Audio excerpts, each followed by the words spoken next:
हमारे चैनल को सब्सक्राइब करें और बेल आइकन दबाएं। अचानक से एक एहसास होता है कि इर्द गिर्द कुछ है, शायद कोई है, दिख नहीं रहा है और कुछ है। किसी इंसान के साथ कुछ हुआ था, वो इंसान अब है नहीं। क्या एक मृत इंसान अपनी दास्तां बयां कर सकता है? क्या वो किसी तीसरे, किसी अनजाने को कोई सिग्नल भेज सकता है?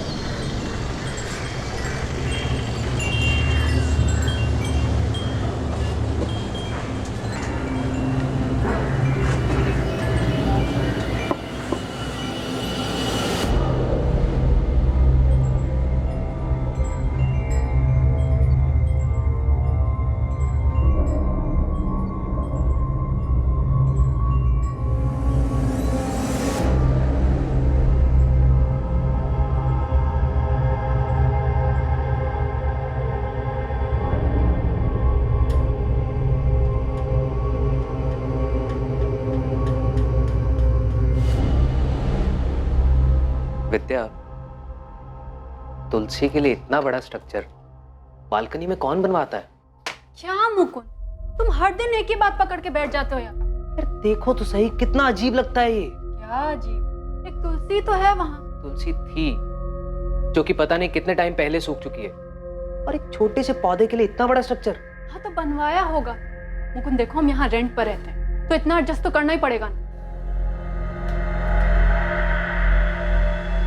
अच्छा ठीक है, जब तुम अपना घर बनवाना तो वहाँ ऐसा कुछ मत बनवाना, ओके? यार मैं इसलिए बोल रहा हूँ क्योंकि देखो वो कितनी जगह घेर रहा है, वो कितना अजीब है सब कुछ, और वो पौधा ना जाने कितने टाइम पहले सूख चुका है। तो हम वहाँ नया पौधा लगवा देंगे। वैसे भी तुलसी का होना घर के लिए शुभ होता है, क्या बोलते हो? वो घर नए शादीशुदा जोड़े मुकुंद और विद्या ने किराए पर लिया, लेकिन वो तुलसी क्यारा इतना बड़ा, इतना अजीब था कि मुकुंद चाहकर भी उसे अनदेखा नहीं कर पाता था। उसकी वजह से मुकुंद बेचैन हो जाता था, और अब मुकुंद और विद्या को इस घर में एक दिल दहला देने वाला अनुभव होने वाला था।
विद्या, विद्या, विद्या।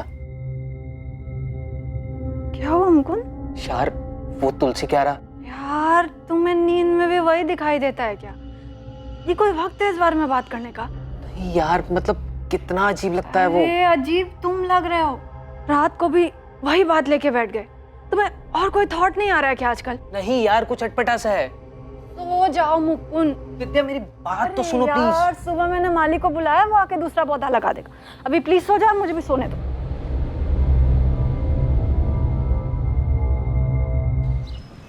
तुलसी का पौधा एक बच्चे की तरह होता है मैडम, बहुत ख्याल रखना पड़ता है। रोज पानी दो, गमले की साफ सफाई रखो, और धूप भी मिलती रहनी चाहिए, वरना मुरझा जाती है तुलसी। जी भैया, मैं पूरा ध्यान रखूंगी। हाँ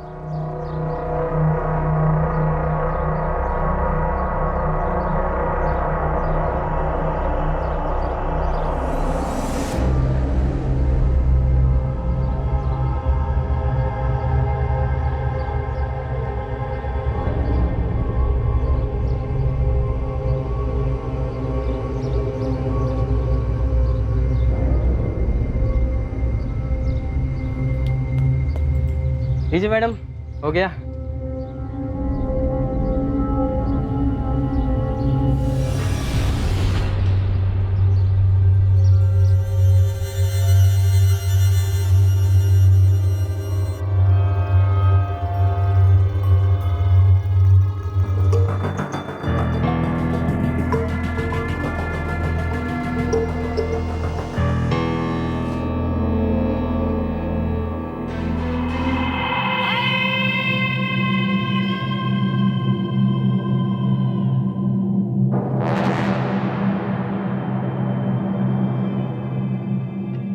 विद्या, विद्या, विद्या।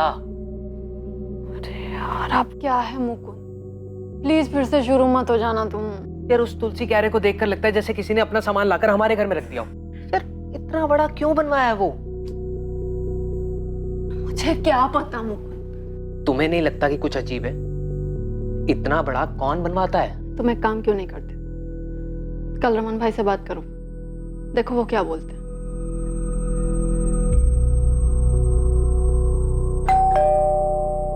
अरे क्या हुआ मुकुंद, अचानक से बुलाया, फोन पे भी कुछ बताया नहीं, कुछ प्रॉब्लम हुआ क्या? नहीं रमन भाई, कोई प्रॉब्लम नहीं है। आइए ना, अंदर आइए। रमन भाई घर बहुत अच्छा है, सब कुछ ठीक है यहाँ। हाँ। लेकिन वो बालकनी में। बालकनी में क्या हुआ? आप चलिए ना, मैं दिखाता हूँ आपको। चलो चलो चलो। क्या हुआ बोलो बेटा। अब ये जो आपने तुलसी के लिए बनवाया है, ये काफी बड़ा है, काफी जगह भी घेरता है और अच्छा भी नहीं लग रहा है। हाँ थोड़ा बड़ा तो है, लेकिन अभी बन गया तो क्या करें बोलो। अगर आप बोले तो हटवा दूं इसे। हटवाओगे मेरे को कोई दिक्कत नहीं है, लेकिन जो भी खर्चा होगा वो तुम देना, मेरे से मत मांग। हाँ, आप उसकी टेंशन मत लीजिए, मैं देख लूंगा वो सब। ये तोड़ने में जो टाइल वाइल टूटेगा, जो नुकसान होगा, उसका पैसा तुम्हारे डिपॉजिट में से काट लूंगा। आप उसके लिए बेफिक्र रहिए रमन भाई, मैं बहुत ध्यान रखूंगा उस चीज का। हाँ तो फिर करवाओ, चलो चलो। वो तुलसी क्यारा पूरा हटवाने की क्या जरूरत है, 2-3 ब्रिक हटवा के थोड़ा छोटा करवा दो ना बस। क्या दिक्कत है विद्या, अब तो रमन भाई ने परमिशन दे दी है ना। कोई प्रॉब्लम नहीं है, पर अभी अभी मैंने वो पौधा लगवाया है और अभी हटा देंगे तो घर के लिए अशुभ होगा ना। सिर्फ क्यारा हटवा रहा हूँ विद्या, पौधा हम किसी दूसरे गमले में लगा देंगे, तुम्हारे लिए साफ सफाई के लिए भी आसानी हो जाएगी, है ना। अरे बाबा, कल नया गमला ला दूंगा, तुम टांग देना उसे जहां मन करे, ठीक है। अच्छा सुन, एक काम करते हैं, पहले मिट्टी निकाल लेते हैं, उसके बाद क्यारा तोड़ते हैं। इससे हम लोगों का काम आसान हो जाएगा और ज़्यादा मेहनत भी नहीं पड़ेगी।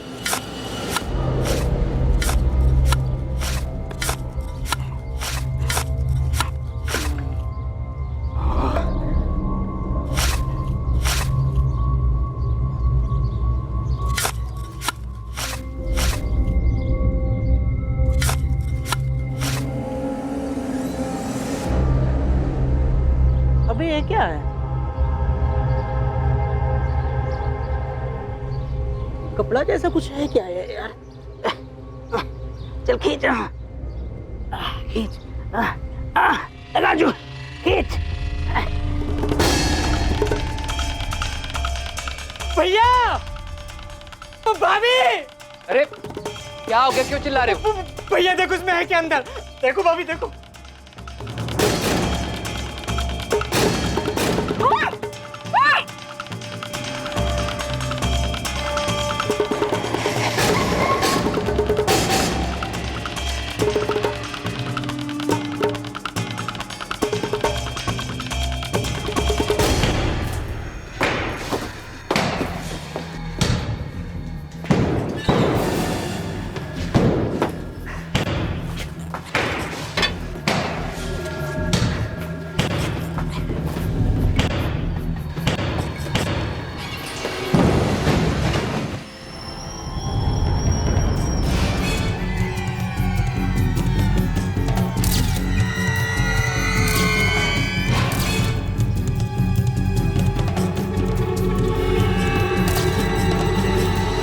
हमें बस 1 महीना ही हुआ है सर किराए पर ये फ्लैट लिए हुए। इतना बड़ा तुलसी का स्ट्रक्चर बालकनी में बहुत अजीब लगता था। मैंने मकान मालिक से बात की, उन्होंने तोड़ने की परमिशन दी। जब तोड़ने लगे तो उसमें से ये कंकाल निकला। मकान मालिक कौन है, नाम क्या उसका? रमन सरवैया नाम है सर। मैंने फोन किया है, वो आते ही होंगे। सर है तो ह्यूमन स्केलेटन, लेकिन काफी बुरी हालत में। पेल्विक बोन्स तक टूट चुकी हैं। पता नहीं चल रहा है मेल है या फीमेल। स्केलेटन को फॉरेंसिक भेजो रीवा, देखते हैं उन्हें क्या मिलता है।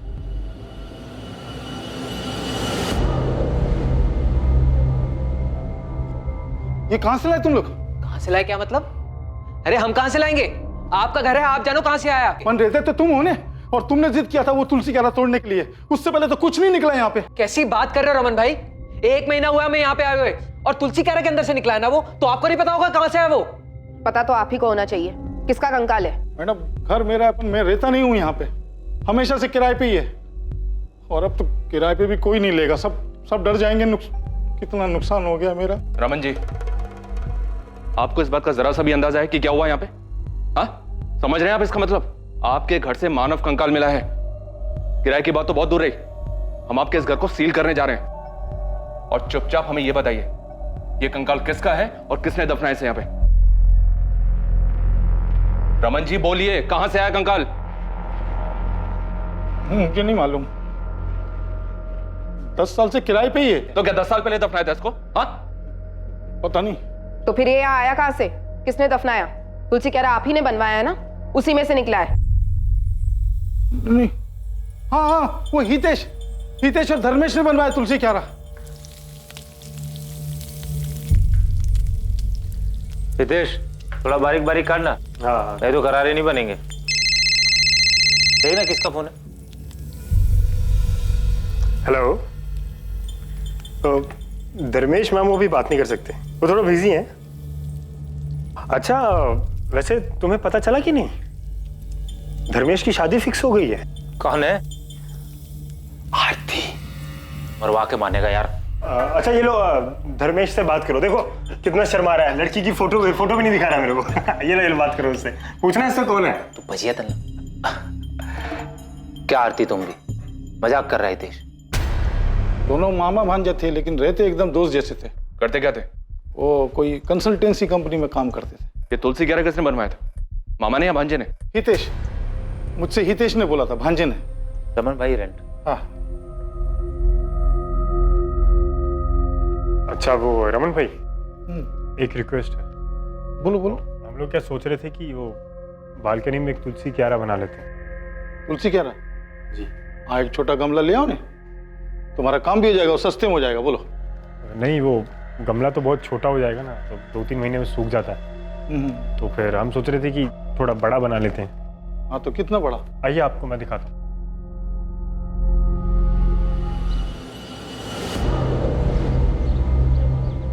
यहाँ पे समझ लो 2 फीट या 3 या 4 फीट। अरे इतना बड़ा क्यों? अरे रमन भाई बचपन से इसको तुलसी का शौक है, इसके घर में भी तुलसी है, जिद कर रहा था। मैं कहा रमन भाई से बात कर ले। अपन बोला ना, गमला ले लो, ये तोड़ने ओड़ने का काम बच जाएगा और अच्छा भी नहीं लगेगा। इतना बड़ा बोल रहा हूँ। अरे रमन भाई, आप उसकी बिल्कुल चिंता मत करो, मैं एकदम अच्छे से बनवा दूंगा और पता भी नहीं चलेगा कि बाद में बना है। अरे रमन भाई बनवाने दो ना। प्लीज रमन भाई। अच्छा सुनो, अगर बनवाना है ना तो अपने खर्चे पे बनाना, मैं दूंगा नहीं पैसा एक भी। हाँ, और नुकसान नहीं होना चाहिए कुछ। चलो बनाओ, अगले महीने आता हूँ।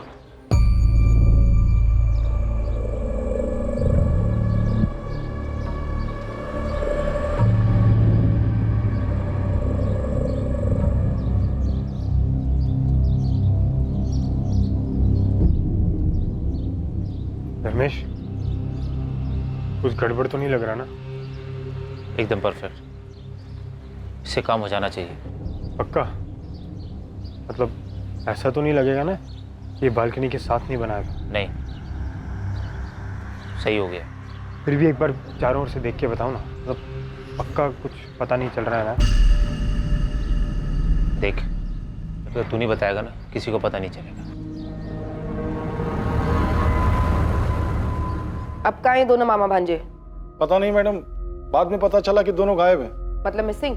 कैसे और कब से गायब है? ये तो पता नहीं, लेकिन यहाँ से जाने के कुछ दिन बाद गायब हो गए। कहाँ गए किसी को मालूम नहीं। अभी ज़्यादा कुछ तो नहीं, लेकिन इतना बता सकती हूँ कि ये नेचुरल डेथ नहीं थी, ये एक मर्डर था। जी, जिस तरह से बॉडी को छुपा कर रखा गया था, नेचुरल डेथ तो नहीं लगती, मर्डर ही होगा। अब बता सकते हैं मौत कैसे हुई होगी? यस सर, ये देखिए, स्कल पे बहुत गहरा निशान है, सर पर किसी चीज़ से बहुत ज़ोर से वार किया गया होगा। भाई रिब केज पे एक पसली टूटी हुई है, साफ जाहिर होता है किसी धारदार चीज से स्टैब किया गया है। मरने वाला कौन होगा? आई मीन मेल या फीमेल? अभी तो ये बताना मुश्किल है क्योंकि इनका पेल्विक स्ट्रक्चर टुकड़ों में है और उसे असेंबल करने में थोड़ा वक्त जाएगा ही। जेंडर कंफर्मेशन और उम्र पता लगाने के लिए हमें कुछ टेस्ट और करने होंगे। सबसे पहली चौंकाने वाली बात थी कि कंकाल घर के उस स्ट्रक्चर से मिला था जिसे तुलसी के पौधे के लिए बनाया गया था। दूसरी हैरान करने वाली बात यह कि जिस धर्मेश और हितेश ने इसे बनवाया था वो दोनों खुद ही लापता थे। और तीसरी बात यह कि ऐसा हत्या को छुपाने के लिए किया गया था। अभी तक ये पता नहीं चल पाया था कि वो कंकाल किसी महिला का था या फिर पुरुष का।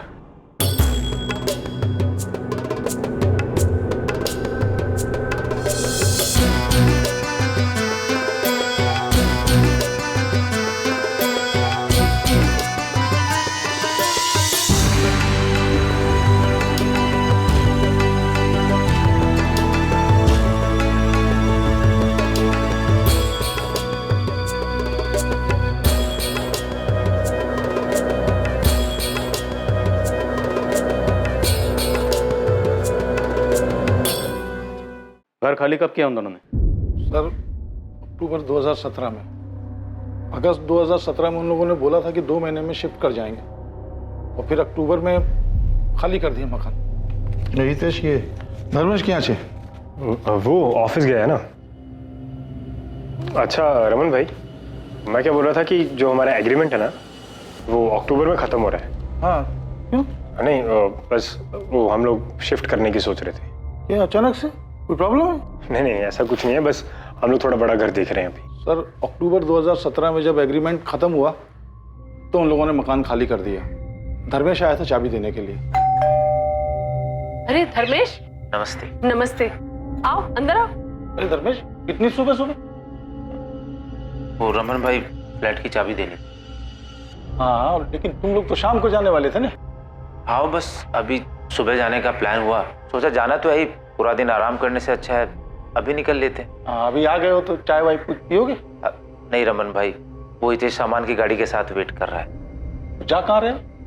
अभी तो मैंने और रितेश ने मुंबई जाने का प्लान किया है, देखो क्या होता है। मुंबई सरस है, बहुत कुछ है वहाँ, कुछ ना कुछ हो ही जाता है। अच्छा चलता। तो वो मामा भांजा दोनों मुंबई से मिसिंग हुए? नहीं ये तो पता नहीं सर, लेकिन खाली करने के 15 दिन बाद नवंबर 2017 में पार्क चौक पुलिस ने मुझे बुलाया था। अब मैं कैसे बताऊं कि हितेश धर्मेश किधर है? मेरे घर से तो 15 दिन पहले चले गए वो लोग। अब धर्मेश मेरे को बोला कि उसका और हितेश का मुंबई जाने का प्लान है। सर उन दोनों में से किसी ने हमें कुछ भी नहीं बताया, इसीलिए तो हमने मिसिंग कंप्लेंट भी लिखवाई है। इतना धर्मेश ने मेरे को बताया उतना मैं बता दिया, बाकी मालूम नहीं। धर्मेश ने तुमसे और कुछ कहा था? वो लोग मुंबई में कहाँ जा रहे हैं, वहां जाके क्या करेंगे? सच पूछो तो इतना जोर दे के मैंने पूछा भी नहीं। सर पिछले 15 दिन से दोनों में से किसी से कोई बात नहीं हो पाती। ना तो मेरे बेटे धर्मेश का फोन लगता है और ना ही मेरे नाती हितेश का। सर मेरी भी हितेश भैया से 15 दिन पहले ही बात हुई थी और उस पर भी वो मैसेजेस से कांटेक्ट में थे। सर ये देखिए, लेकिन इसमें भी भैया ने कभी कहा नहीं कि वो मुंबई जा रहे हैं। जब भी मैं पूछती तो बोलते वो सूरत में ही है। मेरा बेटा धर्मेश भी ऐसे ही कॉन्टेक्ट में था मैसेज से, लेकिन 15 दिन पहले उसका मोबाइल भी स्विच ऑफ हो गया। रमन, ये सब कुछ तेरे घर से जाने के बाद ही हुआ है और सिर्फ तू है जो कह रहा है कि वो लोग बॉम्बे गए हैं। सच सच बता, कहाँ है वो दोनों? मुझे क्या मालूम धर्मेश ने मुझे ही मुंबई जाने के बारे में क्यों बोला। तो वैसे भी वो मेरे फ्लैट पे किराए पे रहता था, कोई मेरे साथ नहीं रहता था। अक्टूबर में उसका एग्रीमेंट खत्म हो गया तो वो लोग खाली कर दिया। वो हितेश और धर्मेश के खाली करने के बाद यानी अक्टूबर 2017 से लेके अभी कुछ दिनों तक 2 अलग अलग लोग किराए पे रहे उस मकान में, और उनके खाली करने के बाद ये मुकुंद और विद्या आए थे। सर 1 महीने के लिए भी खाली नहीं रहा। बहुत लकी मकान है वो। तुम्हारे उसी लकी मकान में से कंकाल निकला है? हाँ सर निकला है सर, सबको ये खबर भी हो गई है। तो समझ नहीं आ रहा मैं क्या करूं। सबको पता चल गया, कोई किराए पे भी नहीं रहेगा वहां, और बेचूंगा तो बिकेगा भी नहीं वो।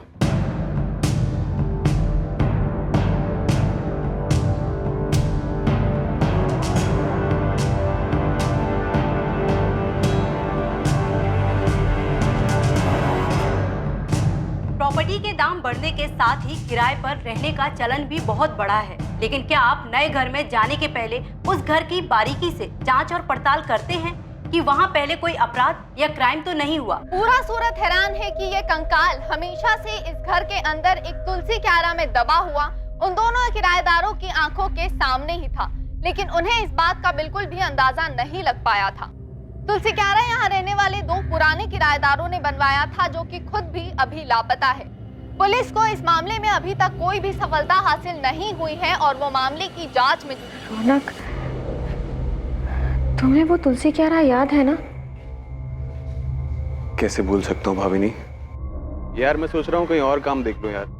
यहाँ तो रात रात भर सिर्फ गधा मजदूरी करवाते हैं और साला इतनी मेहनत के बाद सैलरी के नाम पर अकाउंट में सिर्फ चिल्लर ही आता है। मेरे दोस्त मोहित को मेरे बाद जॉब लगी, 6 महीने में कार ले लिया उसने। बता रहा था उसके यहाँ कोई जूनियर मैनेजर की वैकेंसी है, ज्वाइन कर लूँ क्या? भाभी नहीं ध्यान क्या तुम्हारा? कुछ नहीं रौनक, बस मैं यही सोच रही थी कि बालकनी में इतना बड़ा तुलसी क्यारा बनवाने की क्या जरूरत थी। हद है यार, मतलब मैं क्या पूछ रहा हूँ, तुम क्या बोल रही हो यार? इस हैरत अंगेज क्राइम की पल पल की खबर हम आप तक पहुंचाते रहेंगे, बने रहिए हमारे साथ। हितेश और धर्मेश के बाद जो किराएदार रहने के लिए आए थे, क्या नाम बताया उनका? वो रौनक और भाविनी सर। अभी कहाँ है? एड्रेस तो नहीं पता सर, लेकिन सूरत में ही है कहीं। फोन नंबर तो होगा जी। धर्मेश और हितेश को अब ढूंढना मुश्किल होगा शायद। हम लोग हर जगह देख चुके, मुंबई पुलिस की भी मदद ली थी, इनके फोटोज और डिटेल्स वहां भी भिजवाए, लेकिन कुछ निकला नहीं। तो क्या केस वैसे ही रह गया? और कर भी कह सकते, किसी करीबी को कोई अंदाजा नहीं और दोनों की फैमिलीज को कुछ भी नहीं पता।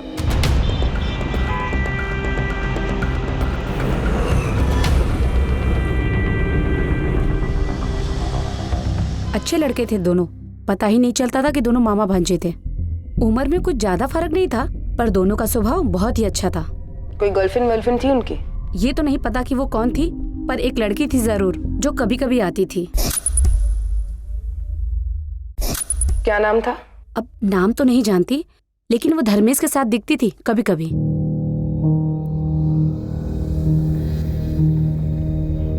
लता बहन, कैसे हैं आप? मजा मा धर्मेश, तू कैसा है? एकदम अच्छा।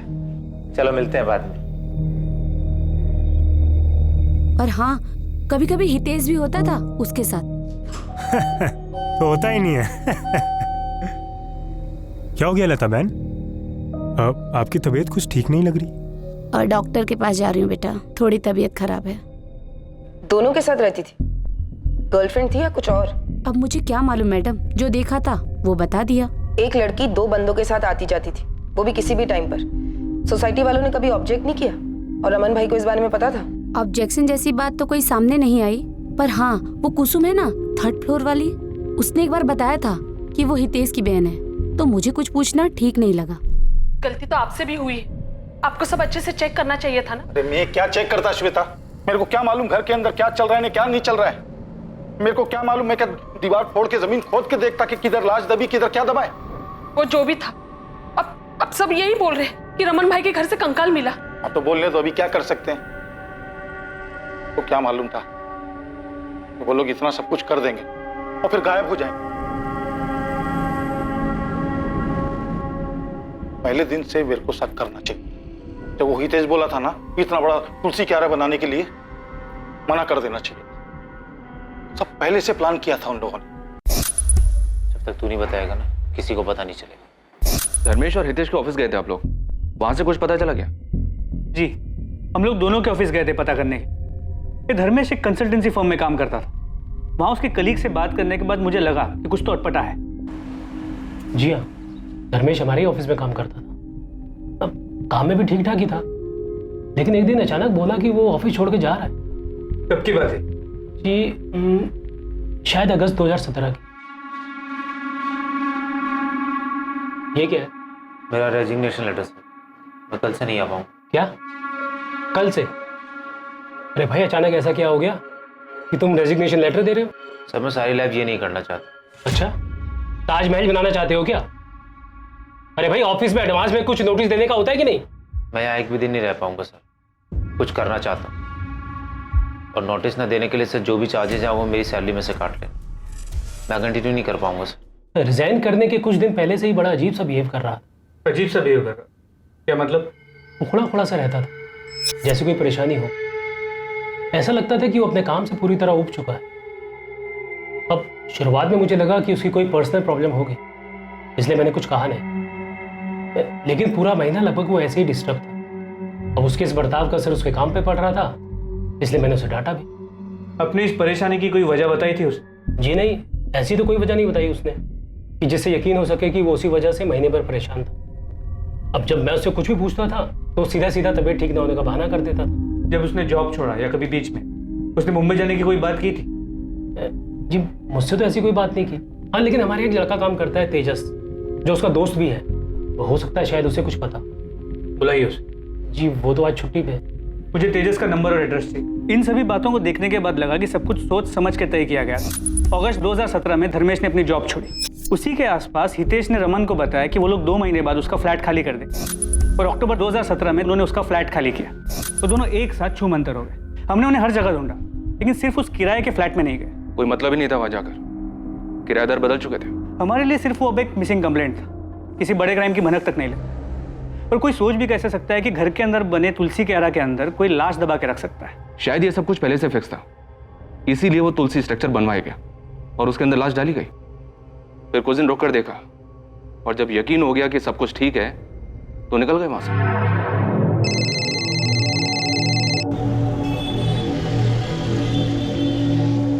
अरे वाह, बोलो। सर, धर्मेश और हितेश के एसके अपार्टमेंट वाले पड़ोसियों से बात हुई। पता चला है किसी लड़की का उनके घर आना जाना था। लड़की? कौन थी वो?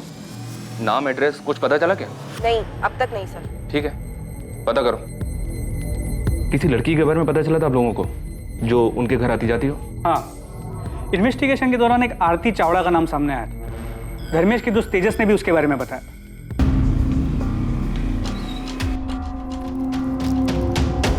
धर्मेश और हितेश कहाँ हैं तेजस? सर मुझे नहीं पता सर। सर मेरी दोस्ती तो सिर्फ धर्मेश से थी, हितेश से मेरा कोई लेना देना नहीं है सर। इनफैक्ट नौकरी छोड़ने के बाद उसने मेरा फ़ोन उठाना भी बंद कर दिया, और थोड़े दिन के बाद उसका नंबर भी स्विच ऑफ आने लगा। तेजस, तुम ये तो जानते होगे कि ये दोनों लापता है। दोनों की फैमिलीज ने मिसिंग कंप्लेंट भी फाइल की। हाँ सर, हमारे टीम लीडर सुयश सर ने बताया था मुझे। धर्मेश ने तुम्हें कभी मुंबई जाने के बारे में कुछ बताया था? नहीं सर। ऐसे अचानक से क्यों छोड़ रहा है? तूने मुझे भी नहीं बताया। कोई दूसरी जॉब मिल गई क्या? तो अचानक क्यों छोड़ रहा है? कुछ छुपा रहा है ना तू मुझसे? वो हितेश के साथ मिलके कुछ बड़ा प्लान कर रहा है ना तू? क्या मतलब? क्या कर रहा हूँ मैं? मतलब साफ है, कोई ऐसे जॉब क्यों छोड़ेगा यार? मतलब तुम दोनों मिलके कुछ बड़ा बिजनेस प्लान कर रहे हो। हाँ, वो अभी सोच रहा हूँ करने की। कुछ होगा तो बताऊंगा ना तुझे। इसके अलावा कुछ और नोटिस किया था? कोई लड़की वड़की का चक्कर? सर उसने कभी कुछ सामने से बताया नहीं सर। धर्मेश और हितेश के कॉल रिकॉर्ड्स में एक कॉमन नंबर मिला है। इस लड़की आरती का है। इसे कभी देखा है? सर कभी उसने किसी से मिलवाया नहीं और ना कभी कुछ बताया, पर वो फोन पर किसी से बात तो जरूर करता था। कोई लड़की थी, अब वो लड़की यही थी या कोई और, ये नहीं पता सर मुझे। तो ये आरती आप लोगों के हाथ लगी थी क्या? नहीं, उसका भी फोन बंद आ रहा था। उसके फोन डिटेल्स में जो उसका सूरत का एड्रेस था, हमने वहां जाके चेक किया। हाँ सर, ये मेरी ही किराएदार थी, लेकिन आप इसे क्यों ढूंढ रहे हैं? यहाँ से कहाँ गई? इसकी डिटेल्स होंगी ना, रेंट एग्रीमेंट तो हो गई। यहाँ से कहाँ गई ये तो पता नहीं सर, लेकिन फरवरी में वो यहाँ से चली गई थी और उसके बाद नया किराएदार आ गया तो मैंने भी एग्रीमेंट फेंक दिया। एग्रीमेंट फेंक दिया? तो क्या करता सर, यहाँ तो किराएदार आते जाते रहते हैं, और एक बार किराएदार यहाँ से चला जाए तो फिर। अपने किराएदारों के डिटेल्स आप किसी बुक में तो लिख के रखते होंगे ना? यहाँ से जाने के बाद या आने से पहले किसी ने कोई कांड किया तो? नहीं सर, अब क्या पता था कि किराएदार के एक बार जाने के बाद फिर उसे दोबारा कांटेक्ट करना पड़ेगा। लेकिन सर मैं अपने यहाँ सिर्फ शरीफों को ही कमरा किराए पर देता हूँ। शक्ल देखकर बता सकते हो कौन कांड करेगा कौन नहीं? सबसे खतरनाक मर्डर भूली शक्लों वाले लोग करते हैं। आरती ने कोई मर्डर किया है सर? वो हम इन्वेस्टिगेट कर रहे हैं। 2 लड़के गायब हैं और उनकी फैमिलीज ने मिसिंग कंप्लेंट फाइल की। आरती उन्हें जानती थी, पर आरती का भी फोन बंद आ रहा है। ये आरती जॉब कहाँ करती थी? किसी सॉफ्टवेयर कंपनी में HR में थी।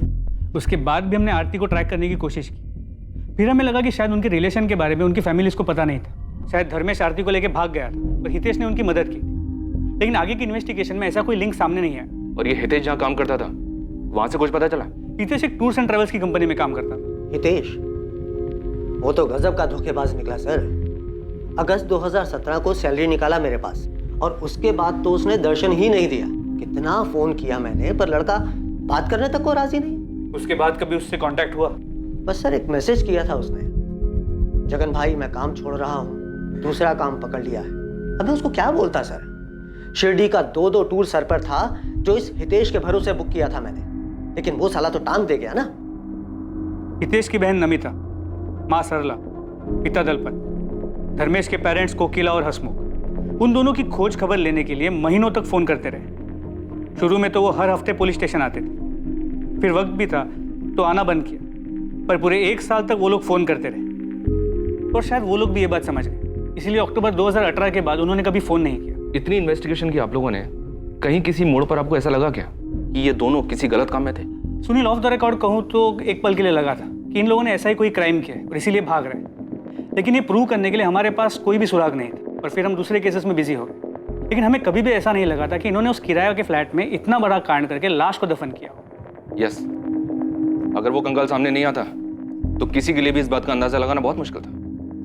हम लोग हार्डन क्रिमिनल्स पे नजर रख के क्राइम को कंट्रोल कर सकते हैं, लेकिन कोई ऐसे लोगों का क्या करे? इनके तो घर वालों को भी नहीं पता होता कि इनके दिलों में क्या चल रहा है। पाचौक पुलिस को उनकी तहकीकात में कोई लीड नहीं मिली? नहीं सर, कोई लीड नहीं मिली। लेकिन यह भी अजीब है सर कि हितेश और धर्मेश के बाद रौनक और भाभी उसी घर में किराए पर रहे, पर उन्हें भी कोई स्मेल नहीं आई। पक्का बहुत मेहनत की होगी सर दोनों ने लाश को छिपा कर रखने में। ये भी मेक श्योर किया होगा कि कोई स्मेल ना आए। पूरी तसल्ली करने के बाद ही घर छोड़ा होगा।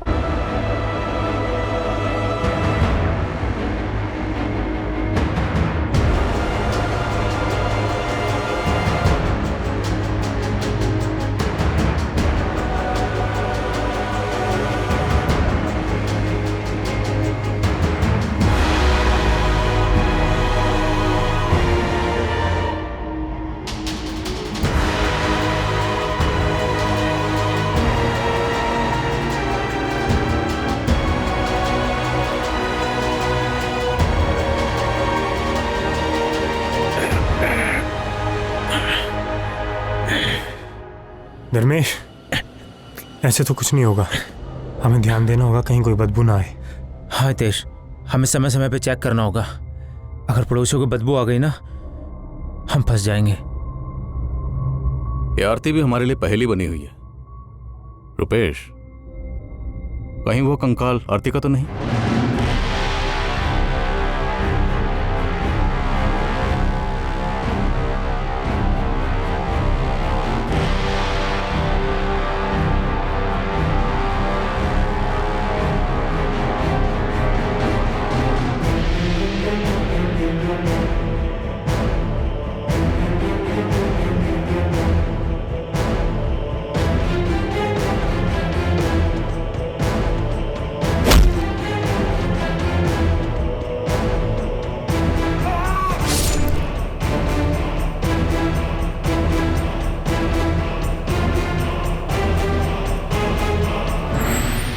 सर मुझे लगता है हमें हितेश और धर्मेश की फैमिली से बात करनी चाहिए।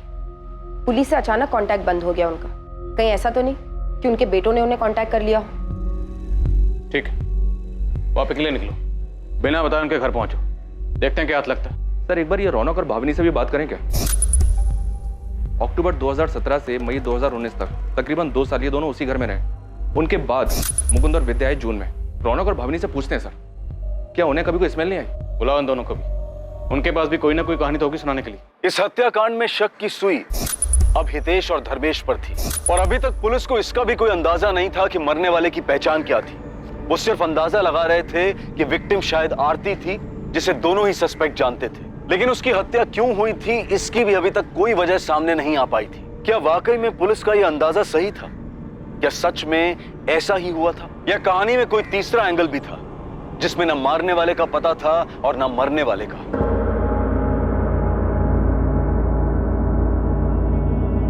पुलिस की एक टीम हितेश और धर्मेश की फैमिली को ढूंढते हुए गुजरात के एक छोटे से शहर वापी पहुंचती है, जहां हितेश और धर्मेश की फैमिली रहती थी। दूसरी तरफ सूरत पुलिस ने रमन के पुराने किराएदार रौनक और भाविनी को पूछताछ के लिए थाने बुलाया, जो कि उस घर में धर्मेश और हितेश के जाने के बाद रहने आए थे। रमन सरवैया का 12 SK अपार्टमेंट्स वाला किराए का वो फ्लैट सील कर दिया गया। रमन सरवैया डर और फिक्र में परेशान हो रहा था क्योंकि उसका घर अब क्राइम सीन बन गया था। इसके साथ ही फॉरेंसिक ये पता करने में लगी हुई थी कि मरने वाला आदमी था या औरत, और ये मर्डर कितने वक्त पहले हुआ होगा। तुम लोगों ने कुछ नहीं किया तो फिर डर क्यों रहे हो? कैसे नहीं डरे सर, 2 साल रहे हम उस घर में। जब से कंकाल के मिलने की बात पता चली है, रातों की नींद गायब हो गई सर हमारी। सर हमने किसी से कहा नहीं, लेकिन वो 2 साल बहुत मुश्किलों भरे थे, इसलिए घर चेंज किया। अब समझ आ रहा है वो दिन इतने मुश्किलों भरे क्यों थे, क्योंकि सर वो घर ही मानूस था। हम तो हमारे नए फ्लैट ओनर से पिछले किराएदार के बारे में 4 बार बात कर चुके हैं। रौनक, मैं समझ सकता हूँ कि तुम लोग किस डर से गुजर रहे थे, पर क्या आप लोगों को वाकई कोई स्मेल नहीं आई? या पता नहीं था कि किस चीज की स्मेल है, इसलिए इग्नोर किया? सच में सर, वहाँ कोई स्मेल नहीं थी। लेकिन वो तुलसी क्यारा देखकर बड़ा अजीब सा लगता था। इतना बड़ा तुलसी क्यारा बनवाया क्यों था? हमने सोचा कि रमन भाई से बात करें, लेकिन हम कुछ नहीं बोले। अगर वो बुरा मान जाते तो हमें अगले दिन घर खाली करवा देते। वो तुलसी क्यारा रमन भाई ने बनवाया था? घर उनका था, इसीलिए हमें लगता है उन्हीं ने बनवाया। एक बार जब रमन भाई किराया लेने आए तो तुलसी का पेट सूख गया था। हाँ पूरे हैं। रमन भाई चाय। हाँ, अरे ये तुलसी में पानी नहीं डालते क्या? देखो ना कितना सूख गया है। अब याद से डाल दूंगी। वो रमन भाई, हमको पेड़ पौधों का शौक नहीं है ना, इसीलिए कभी ध्यान नहीं दिया। नहीं, मेरे को भी पेड़ पौधे का ज्यादा शौक नहीं है, लेकिन अभी घर में है तो सुखा के तो मार नहीं सकते ना। हाँ। 2-4 बूंद डाल दिया करो, क्या पता फिर से हरा हो जाए। उनका बोलना उस वक्त हमें अजीब नहीं लगा था, लेकिन अब जब पता चला है कि उसमें सिर्फ तुलसी नहीं थी, तो हम सोच रहे थे कि क्या रमन भाई को उस बारे में कुछ पता था। तुम्हें क्या लगता, रमन भाई ने जानबूझकर ऐसा बोला था? ऐसी कैसे किसी पर उंगली उठाए सर, उनके लिए भी ठीक नहीं होगा। हो सकता है जैसे हमें ना पता चला हो, उन्हें भी कुछ ना पता चला हो। ठीक है, आप दोनों जा सकते हैं।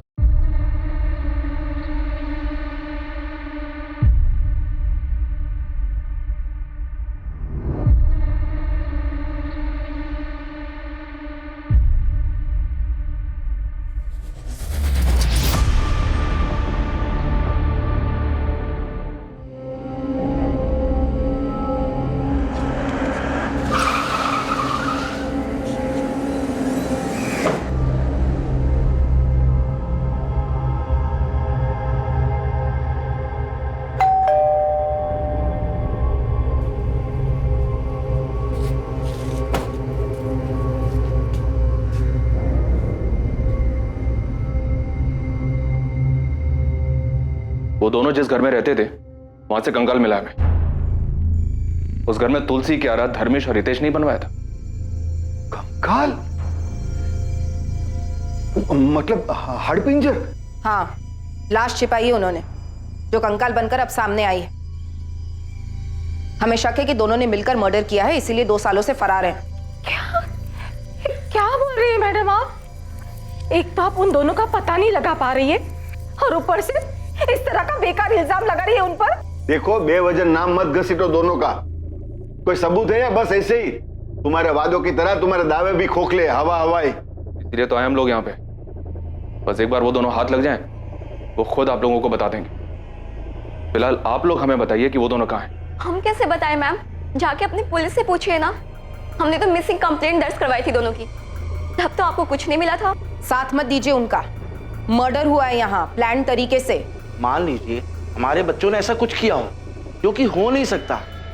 चलिए एक बार के लिए मान लेते, और ये भी मान लेते हैं कि हमें पता था, तो फिर हम पुलिस स्टेशन में मिसिंग कंप्लेंट करवाने क्यों जाते हैं? एक लड़की के बारे में पता चला हमें, जिसको उनके घर पे आना जाना था। आरती नाम है उसका, धर्मेश की गर्लफ्रेंड थी। कुछ पता है आप लोगों को उसके बारे में? सच में हमें कुछ नहीं पता। उन दोनों ने हमें कुछ भी नहीं बताया था। इससे पहले जो पुलिस आई थी ना, उन्हें भी हमने ये सारी बातें बता दी थी। मैम, पहले वाली पुलिस को भी आरती के नाम के अलावा उसके बारे में कुछ नहीं पता था। और एक बात, आपके आंगन में जो तुलसी का पौधा है, हितेश को पसंद था क्या? हाँ मैडम, उसे रोज सुबह तुलसी के पत्ते खाने की आदत थी। आप दोनों एक बात याद रखिए, धर्मेश और हितेश अपराध करके भागे हुए मुजरिम हैं। उन दोनों में से किसी को भी छुपाना अपराध करने जैसा ही है। तो अगर कुछ भी पता चले तो आप लोग हमें इन्फॉर्म करेंगे तुरंत।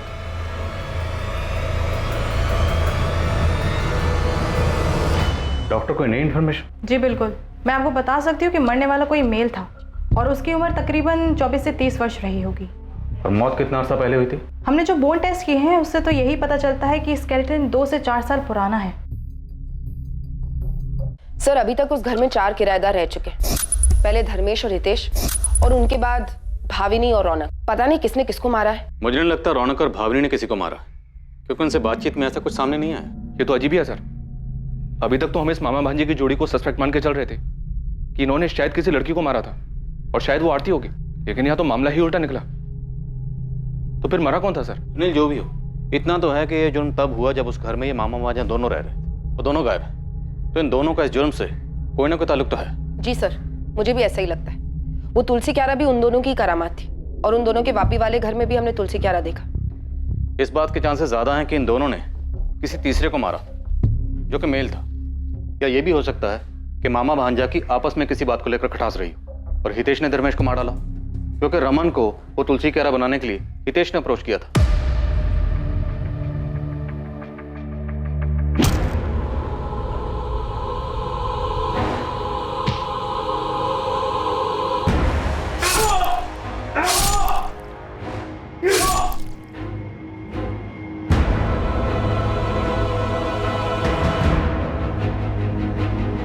ठीक है सर, इसका उल्टा भी तो हो सकता है। हो सकता है धर्मेश ने हितेश को मारा हो, क्योंकि मकान मालिक को चाबी देने के लिए धर्मेश ही गया था।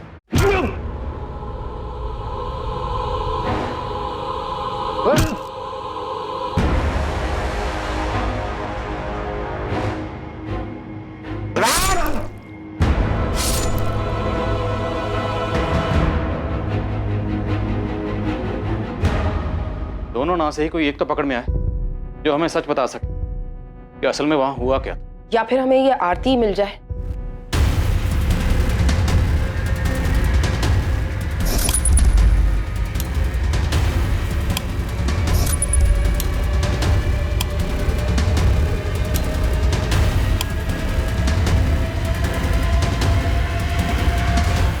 सबसे पहले कौन पुलिस की गिरफ्त में आएगा? मरने वाला कौन था? क्या वाकई में धर्मेश और हितेश का इस हत्या से कोई ताल्लुक था? इन्वेस्टिगेशन टीम के लिए बहुत ही मुश्किल केस था, जिसमें अभी बहुत सी बातें सामने आनी बाकी थी और बहुत से चौंकाने वाले खुलासे होने बाकी थे। इस आरती को ढूंढो किसी भी तरह से, क्योंकि फोरेंसिक के मुताबिक जो कंकाल हमें मिला था वो किसी फीमेल का नहीं, मेल का है, मतलब आरती का नहीं।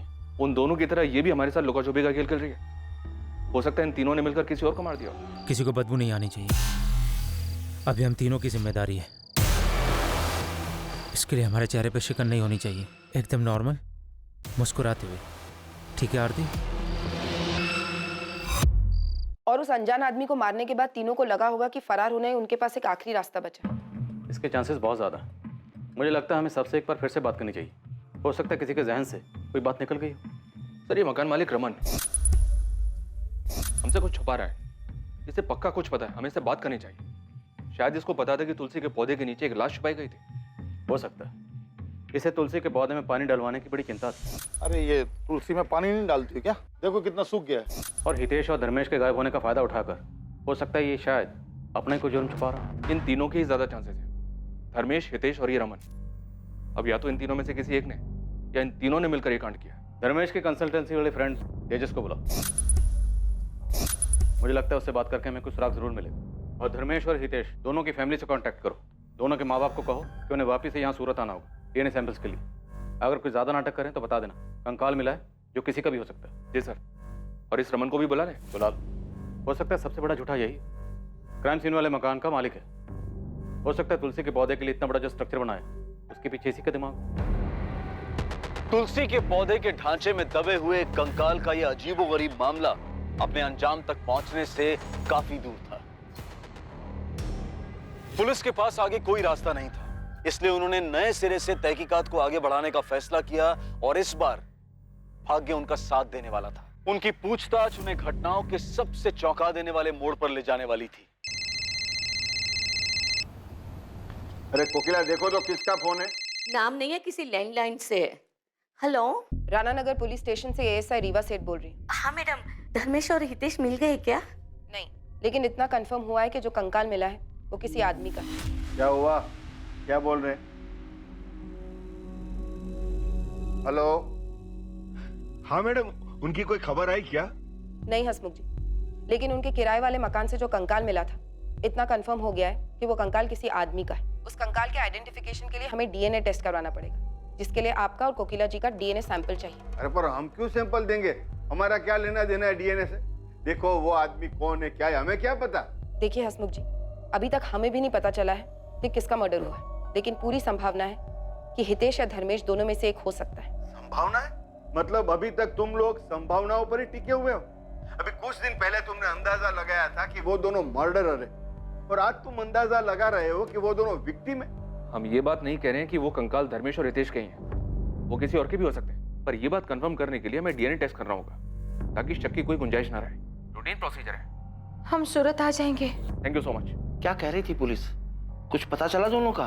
पुलिस कह रही है कि जो कंकाल उन्हें मिला है वो हितेश या धर्मेश में से किसी का हो सकता है।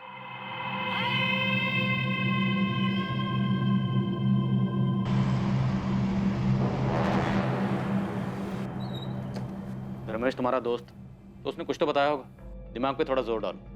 वो मुंबई में नया बिजनेस खोलने की सोच रहा था, शायद उस बारे में कुछ कहा।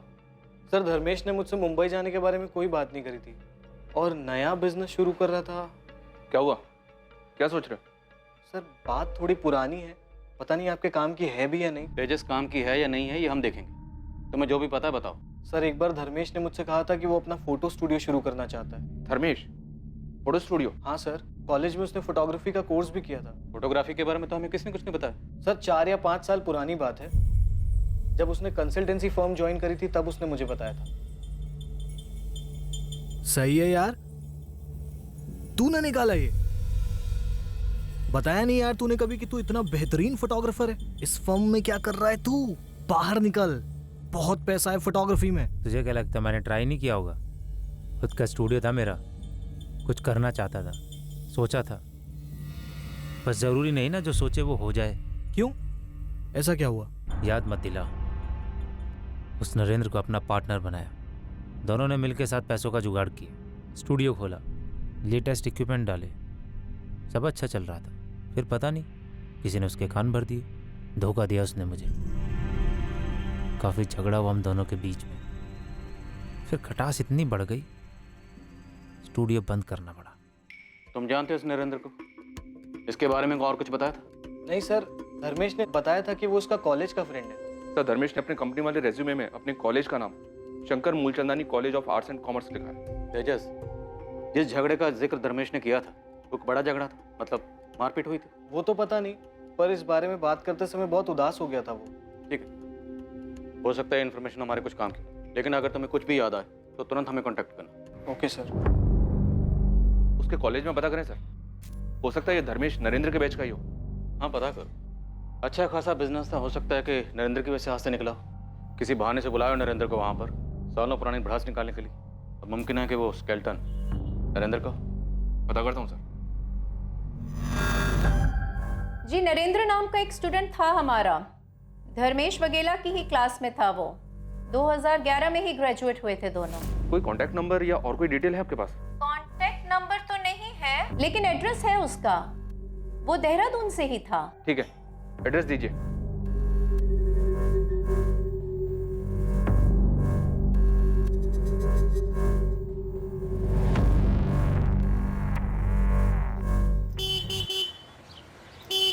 माँ मैं निकल रहा हूँ, देर होगी मुझे तो मैं फोन करूंगा। हाँ अरे ऐसी कौन सी जगह जा रहा है जहाँ देर हो जाएगी तुझे? अरे सुन तो। जय श्री कृष्ण दीदी, कैसी हैं आप? जय श्री कृष्णा। कहाँ लेके जा रहा है तू इसको?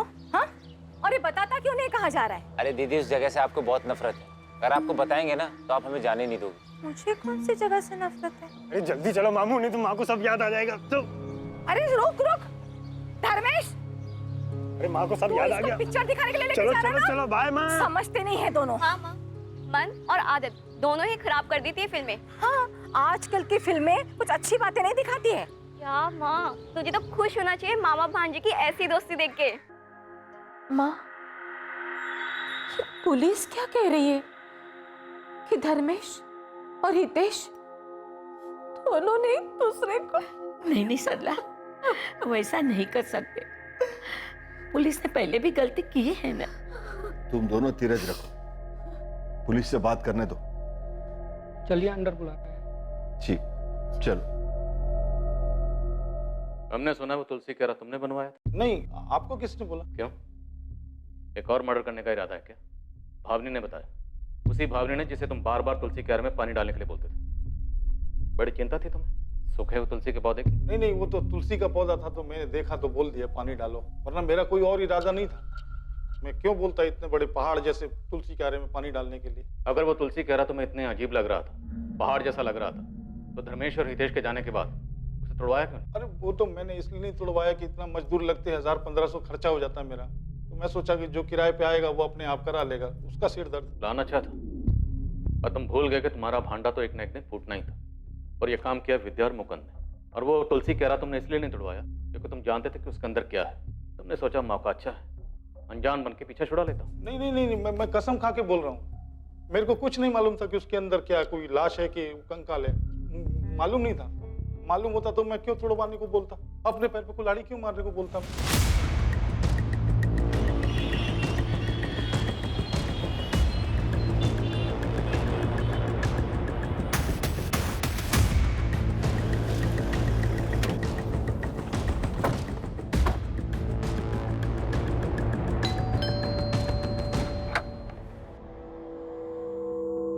नरेंद्र वर्मा? जी मैं ही नरेंद्र हूँ। धर्मेश वागले को जानते हो तुम? सर मैं कैसे बताऊँ धर्मेश कहाँ होगा, आप मुझे क्यों पूछ रहे हो? हमने सुना है कि धर्मेश के साथ तुम्हारा झगड़ा हुआ था, तुमने धोखा दिया था उसे। मैंने धोखा दिया सर?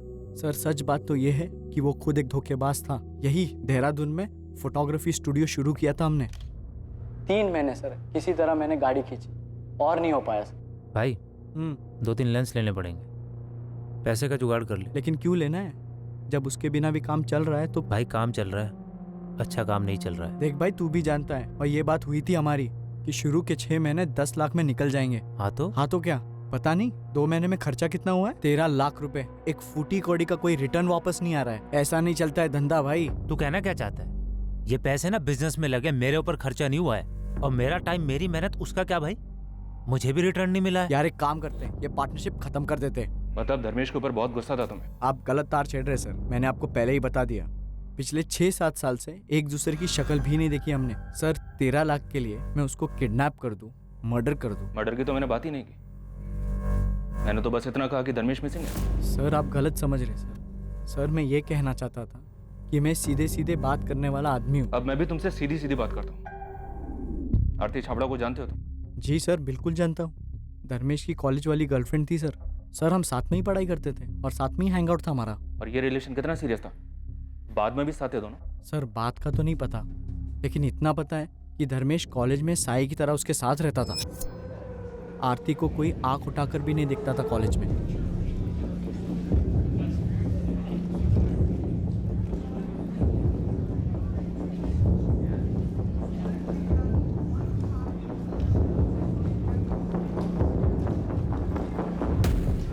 एक मिनट, क्या घूर रहा है? लड़की अनकंफर्टेबल हो रही है, दिखाई नहीं दे रहा है। ओ बॉडीगार्ड, तू जाना अपना काम कर। बंदी है मेरी वो, ऊपर से अकड़ भी दिखा रहा है। यार से समझा रहा हूँ ना, मत घूर। ओ बॉडीगार्ड, मैं तो घूरूंगा, तू क्या कर लेगा? हाँ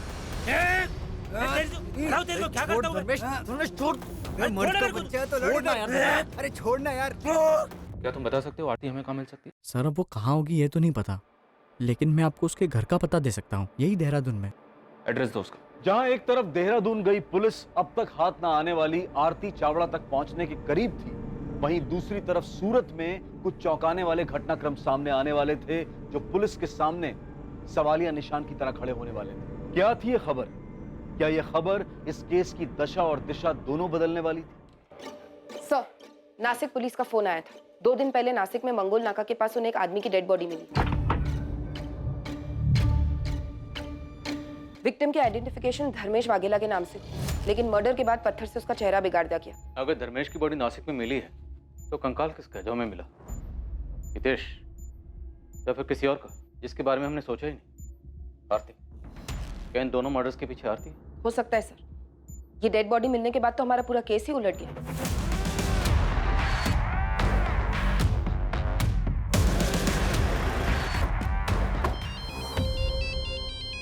अरे वाह, बोलो।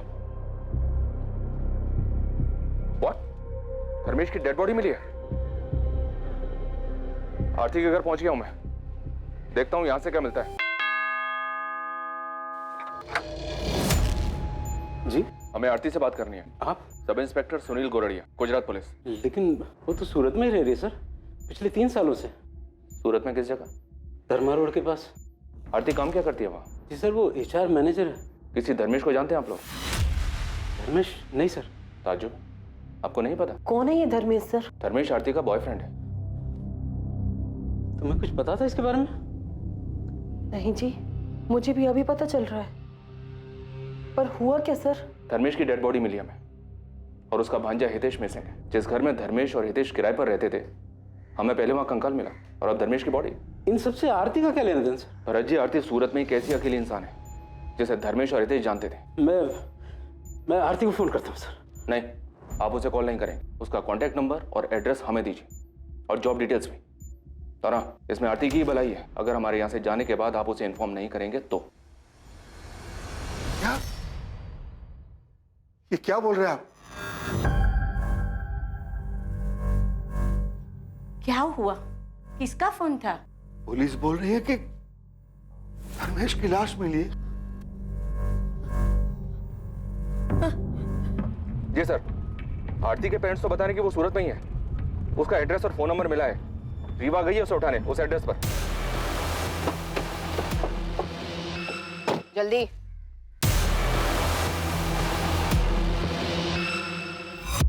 आरती, तुम्हें हितेश और धर्मेश को ढूंढने में हम अपना पहले ही बहुत वक्त बर्बाद कर चुके हैं। अब हमारा और वक्त बर्बाद मत करना। अगर अपनी सलामती चाहती हो तो बता दो कंकाल किसका था। कंकाल? हाँ, कंकाल। किसका कंकाल? इंसानी कंकाल, जो हमें उस मकान में तुलसी कारा के नीचे मिला जहाँ धर्मेश किराए पे रहता था। वो कंकाल जिसकी खबर पूरे जमाने को है, हर न्यूज़पेपर, हर न्यूज़ चैनल में खबर है, लेकिन तुम्हें खबर नहीं है। सर, मैं न्यूज़ भी नहीं देखती, मेरे घर पे तो न्यूज़पेपर भी नहीं आता है। लेकिन तुम तो उस मकान में जाती थी ना, धर्मेश की गर्लफ्रेंड थी ना तुम उस घर में। वो तुलसी कारा तो याद होगा ना? याद है सर, देखा था मैंने, लेकिन मुझे कैसे पता कि उसके अंदर क्या है और धर्मेश और हितेश ने ही कुछ किया है। लेकिन वो तुलसी क्यारा बनवाया तो उन दोनों ने था ना। बालकनी के बीचों बीच इतना बड़ा तुलसी क्यारा बनवाया, तुम्हें अजीब नहीं लगा? आरती, क्या जानती 2017 में क्या हुआ था? मैं सच कह रही हूँ, मैं कुछ नहीं जानती हूँ। तब तो तुम ये भी नहीं जानती होगी कि अक्टूबर 2017 से धर्मेश और हितेश गायब थे, और अब धर्मेश की लाश मिली। धर्मेश की लाश? धर्मेश की लाश 2 दिन पहले बॉडी मिली है उसकी, नासिक में। मर्डर हुआ उसका 2 दिन पहले। अक्टूबर 2017 से हितेश और धर्मेश कहाँ गायब थे? मेरी कुछ समझ में नहीं आ रहा है कि आप क्या बोल रहे हैं। मुझे तो ये भी नहीं पता कि धर्मेश और हितेश मिसिंग हैं। अब आप कह रहे हैं कि उसकी लाश मिली है। आखिरी बार पूछ रहा हूँ, 2017 में क्या हुआ था? तुम तीनों ने मिलकर किसे मारा था? हमने किसी को नहीं मारा सर। तुम भागी क्यों थी? अपना फोन नंबर क्यों चेंज किया? सर, मैं भागी नहीं थी, मेरा फोन खो गया था, इसलिए मैंने नया नंबर लिया था। सर, मुझे सच में नहीं समझ आ रहा है कि आप क्या बोल रहे हैं। धर्मेश से तो अभी 10 दिन पहले मेरी बात हुई है, और अब आप कह रहे हैं कि वो मिसिंग है, मर्डर। हितेश के साथ तुम्हारा क्या रिश्ता था? सर, धर्मेश और मैं कॉलेज के दिनों से रिलेशनशिप में थे। वो कॉलेज के बाद यहाँ सूरत शिफ्ट हो गया था, और मैं वहाँ देहरादून में ही रह गई थी। हम मिल नहीं पाते थे, इसलिए मैं भी यहाँ शिफ्ट हो गई, तभी हितेश से मिली। हितेश, देख कौन आया। तेरी मामी आरती। मुझे लगा ही था। अच्छा लगा तुमसे मिलकर आरती। वैसे धर्मेश ने मुझे कभी बताया नहीं, लेकिन अब समझ में आ रहा है क्यों नहीं बताया। तुम हो ही इतनी ब्यूटीफुल। अब क्या कर रहा है? तेरी मामी है। मामी लोग बुड्ढी होती हैं, लेकिन ये तो मैं ना तुम्हें आरती बुलाऊंगा, ठीक है? मामी मामी नहीं। देख लो, चलेगा। अब कोई तो होगा जिसके साथ मिलकर मैं धर्मेश की बैंड बजा सकूंगा। वाह बेटा, मामी क्या थी, मामा का प्यार भूल गया। धर्मेश और हितेश बिल्कुल दोस्त जैसे थे। उनको देख के कोई कह ही नहीं सकता था कि वो मामा भांजे हैं। तुम्हारा हितेश के साथ क्या रिश्ता था? सर, मेरे तो फ्रेंड जैसा था। मुझे लगा तुम कहोगे कि गर्लफ्रेंड बॉयफ्रेंड। ये क्या बोल रहे हैं सर? मैं यहाँ बैठी हूँ, इसका मतलब कुछ भी बोलेंगे आप? मेरे छोटे भाई जैसा था वो। लेकिन हमने तो सुना है कि तुम अक्सर उसी के साथ दिखती थी। तो इसका ये मतलब निकालेंगे आप? जरूरी है कि लड़की जिस भी लड़के के साथ दिखे वो उसका बॉयफ्रेंड ही हो? भाई या दोस्त नहीं हो सकता? बिल्कुल हो सकता है, लेकिन भाई जैसा दोस्त अगर मिसिंग हो, बॉयफ्रेंड का मर्डर हुआ और जहाँ वो दोनों रहते थे वहीं तुलसी कैरा के नीचे कंकाल मिले, तो चीजें इतनी आसान नहीं है। ये कहना मुश्किल है कि लड़की जिसके साथ घूम रही थी वो भाई था, दोस्त था, क्या था। सर मुझे सच में समझ नहीं आ रहा है कि मैं आपसे क्या बोलूं। धर्मेश ने अपना जॉब छोड़ा था कि वो अपना फोटो स्टूडियो स्टार्ट कर सके, और उसका फोटो स्टूडियो सेटअप होते ही हम शादी करने वाले थे। तुमने कहा कि 10 दिन पहले तुम्हारी धर्मेश से बात हुई थी। वो सिर्फ तुम्हारे कांटेक्ट में था, अपने घर वालों के क्यों नहीं? सर मुझे सिर्फ इतना पता है कि वो अपने फोटो स्टूडियो के लिए पार्टनर्स ढूंढने के लिए गुजरात और बॉम्बे में घूम रहा था। फिर अक्टूबर 2017 में उसने मुझे फ़ोन पर ही बताया कि उसने और हितेश ने वो घर खाली कर दिया है। सर उसके बाद उन दोनों से मेरा कांटेक्ट टूट गया। मैंने 1 महीने तक फ़ोन किया लेकिन कोई बात नहीं कर रहा था। दोनों का फ़ोन स्विच ऑफ आ रहा था। फिर 1 महीने बाद धर्मेश का लैंडलाइन नंबर से फ़ोन आया। हेलो आरती, धर्मेश बोल रहा हूँ। कैसी हो तुम? कैसी हूँ मैं? कैसे छोड़ के गए थे तुम? कहाँ चले गए थे तुम धर्मेश? आई एम सॉरी आरती, वो मैं गुजरात से बाहर हूँ। स्टूडियो के लिए कुछ पैसे का जुगाड़ करने गया, बस उसी में लगा हूँ। इधर उधर भटक रहा हूँ। जैसे कुछ सेटल होता है तुम्हें बता दूँ। और हितेश भी मेरे साथ है, तुम टेंशन मत लो। बिना बताए ऐसे कैसे चले गए? मिल के भी तो जा सकते थे ना? अच्छा मुझे भी निकलना है, बाद में बात करता हूँ। Okay bye. उसके बाद पिछले 2 सालों में मैं और धर्मेश कभी कभी मिलते थे। हर बार वो एक अलग शहर से मिलने आता था। फिर 1 महीने पहले जब मैं और धर्मेश मिले तो उसने बताया कि वो मुंबई सेटल हो गया है। तुमने नोटिस किया वो कभी कुछ परेशान रहा हो? परेशान तो था सर, पर मुझे लगा कि वो अपने बिजनेस के लिए पैसे जुटाने में परेशान है। इतने दिनों तक हितेश से तुम्हारी कोई बात नहीं हुई सर। शुरुआत में 1-2 बार धर्मेश से पूछा था मैंने, पर उसने कहा कि वो अपने मेरठ वाले ट्रैवलिंग जॉब में बिजी है। तुम्हें धर्मेश ने जो बताया तुमने मान लिया? पुलिस को बेवकूफ समझती हो क्या? सर मैं किसी को बेवकूफ नहीं समझती। धर्मेश ने जो बोला मैंने यकीन कर लिया। और हितेश का नया नंबर भी नहीं था मेरे पास, और हितेश चाहता तो वो भी मुझे कांटेक्ट कर सकता था, पर ऐसा नहीं हुआ। ठीक है तुम जा सकते, लेकिन शहर छोड़कर कहीं मत जाना।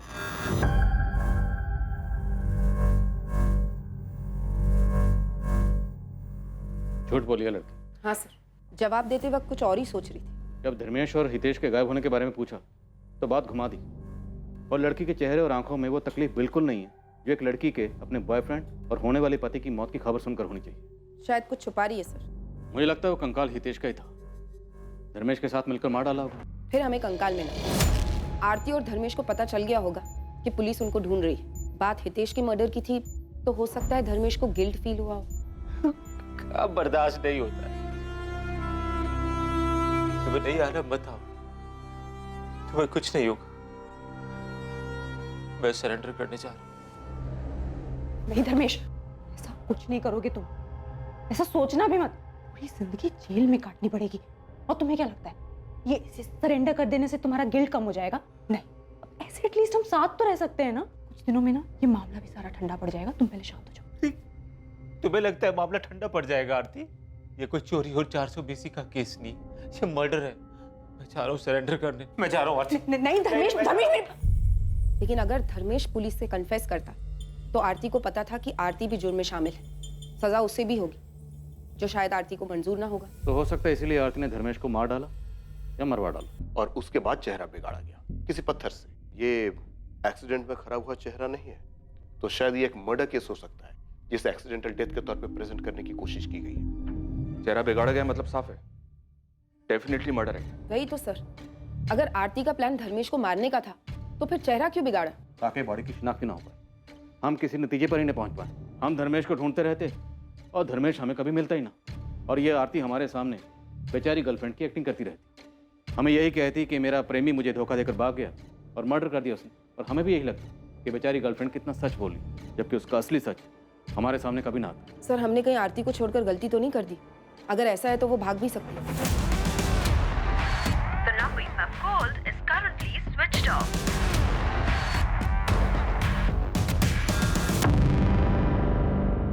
मुझे नहीं लगता आरती भागेगी। ये खेल उसने शुरू किया है कि उसे पूरा करेगी। एक काम करो, इसका फोन सर्विलेंस पर डालो और इस पर हर वक्त नजर रखो। ये कोई ना कोई गलती जरूर करेगी। इसके पीछे लग जाओ साई की तरह, चुपचाप, कोई आहट नहीं। सर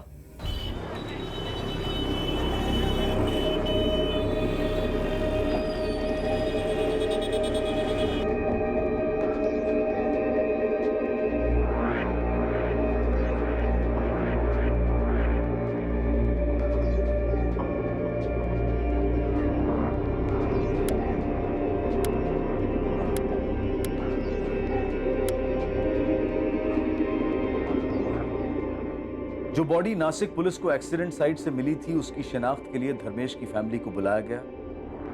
चेहरा बिगड़ा होने के बावजूद कोकिला वाघेला ने अपने बेटे धर्मेश की लाश को पहचाना। डीएनए के सैंपल्स लेने के बाद पुलिस ने धर्मेश की बॉडी को उसकी फैमिली को हैंडओवर कर दिया। उसका अंतिम संस्कार हुआ। पुलिस भी वहां मौजूद थी और उनकी नजर आरती पर भी गई, जो फैमिली से दूर खड़ी थी। उसके चेहरे पे तो साफ दिख रहा था कि वो दुखी है, लेकिन धर्मेश की मौत की संजीदगी उसकी आंखों में नहीं झलक रही थी।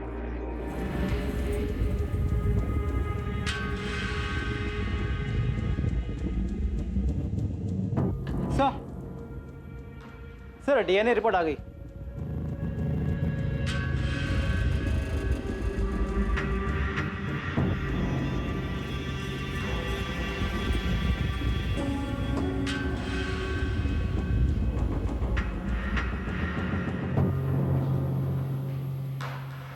मेरी तो कुछ समझ में ही नहीं आ रहा है कि सब क्या हो रहा है।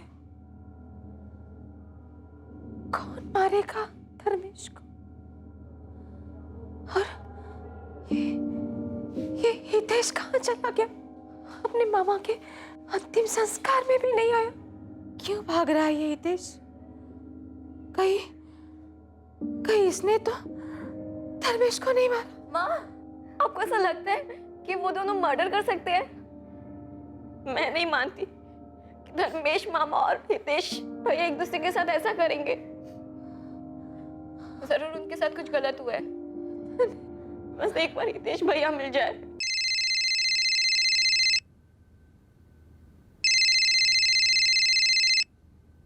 शायद पुलिस का फोन है। Hello,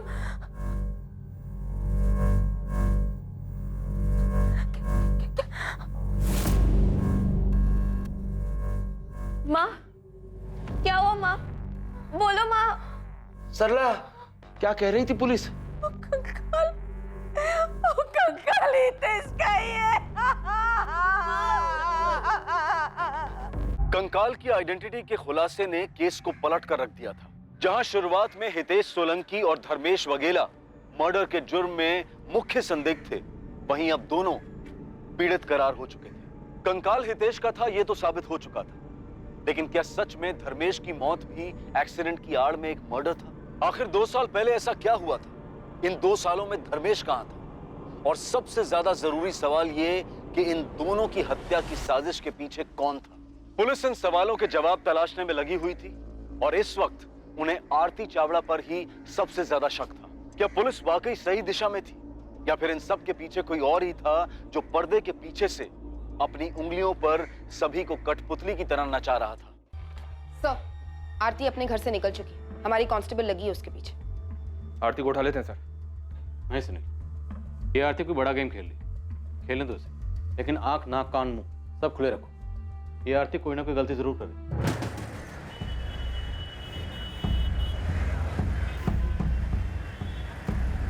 The number you have called is currently switched off.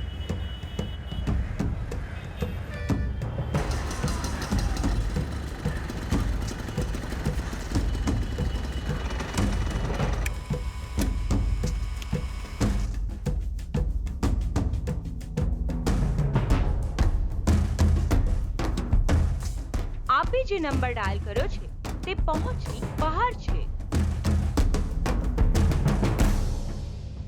पिछले कुछ दिनों से काफी परेशान हूँ। मैंने पूछा भी, लेकिन कुछ बताती ही नहीं है। चुप छुपाकर किसी के साथ फोन पर बात करती है क्या? सर, किसी से बात होती है या नहीं होती ये तो मुझे नहीं पता, लेकिन मैंने उसे बार बार फोन करते हुए देखा है।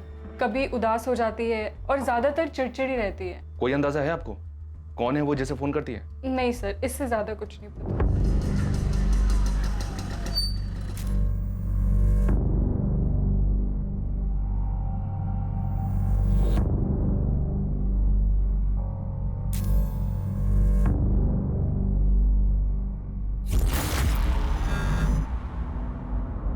लेकिन ऐसा कैसे होने दिया तुमने? वो गायब कैसे हो गई? बहुत ही चालाक औरत है ये आरती।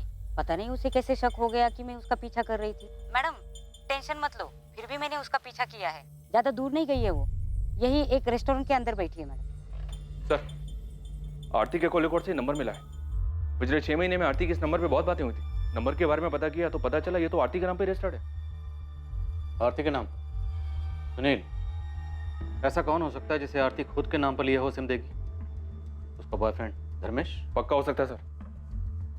सर, कांस्टेबल सपना का फोन आया था। उसने आरती को किसी आदमी के साथ एक रेस्टोरेंट में देखा। एक लड़का था सर, काफी लंबी बात हुई। आरती उस पर चिल्ला रही थी। वो पैकेट जो एटीएम के बाहर सपना ने देखा था आरती के हाथ में, वो आरती ने उसे दिया और फिर आरती निकल गई वहां से। कौन था वो तो पता नहीं चला सर। सपना ठीक से शक्ल नहीं देख पाई। वो पीछे से रेस्टोरेंट के किचन डोर से बाहर निकल गया। ये वही आदमी है सर जिसे आरती ने धर्मेश को मारने के लिए हायर किया था।